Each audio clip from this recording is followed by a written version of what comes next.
Oh yeah, do that again. Do that one, go that way, go that way, go back. Keep going that way. And then take it up. Up some more. Perfect. Thank you, Michael. Thank you.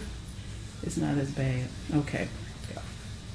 Count to 10 for me first. 1, 2, 3, 4, 5, 6, 7, 8, 9, 10. Great. Okay. And go. I'm Karen Shirley on Point News. Today's special guest is Miss Shellielle. Miss Shellielle experienced a house fire about 6 years ago in Jonesboro, Georgia. She is struggling with an uphill battle with State Farm, the agent that covered the house, the insurance agent that had home insurance on the property. Unfortunately, they did not live up to their obligation and take care of the homeowner when her house was under fire.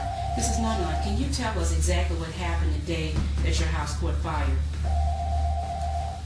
Yes, sure. We were not at home at the time when the fire occurred.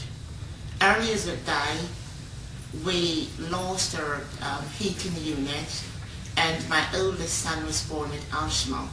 So I had one space heater at the time, and I plugged it in order to warm that room for him. And when me and my family went to Walmart to try to purchase two of the space heater, because we had 4 children at the time, and when we came back, we did not know that there was any problem with the home because there was no visible smoke. But when we got up to the home and my husband opened the door, there was just a rush, a powerful rush of smoke that just boom, and basically just almost knocked him out of the way. And we grabbed the baby at the time and ran over to the neighbor, the mattress next door, and asked them to call 911 immediately because there was something wrong.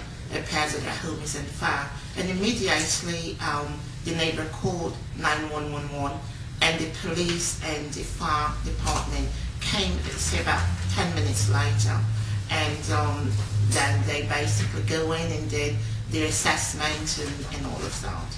Okay, and with that assessment, what was the determining factor of the fire? Based on what the fire department report stated, is that it was an accident, and that it was caused from the space heater in which we plugged in and left. As a result of that, I believe they stated that the fire started there and spread over the drape area, and that's what caused, that was the result of what caused the fire. But we were vindicated in that incident that it was an unfortunate disaster. Right, okay, and at that point, the normal process for a homeowner is to go ahead and file claims. And so you submitted your claims to State Farm, and at that time, what happened? We submitted a claim to State Farm, and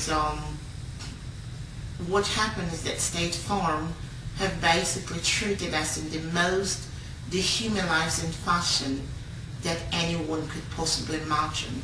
And remember, we're a disaster victim. We did not receive any money to even pay for additional living.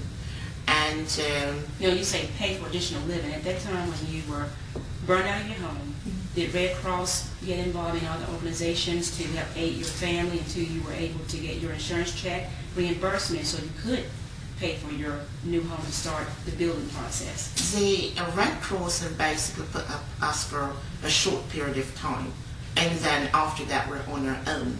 So basically we did not have a home. We were homeless for a short period of time because State Farm decided not to pay any funds where we can basically rent a home, which that is the additional living in which I just discussed. We received no money. We also did not receive, until this moment, which is 6 years later, we have not received any payment. However, during that process, State Farm conspired with numerous corporations in order to defraud us. Okay, let me take you back now. You stated that they did not aid in for us helping with a hotel for you and your family. You guys were homeless for a certain amount of time. How long were you homeless? We're homeless for about 2 weeks. 2 weeks, so that means were you out in the element, living in the car, on the streets? Where were you guys living? We're out basically living in the street, or somebody might put us up for one night, but then we can't stay there for that the second night.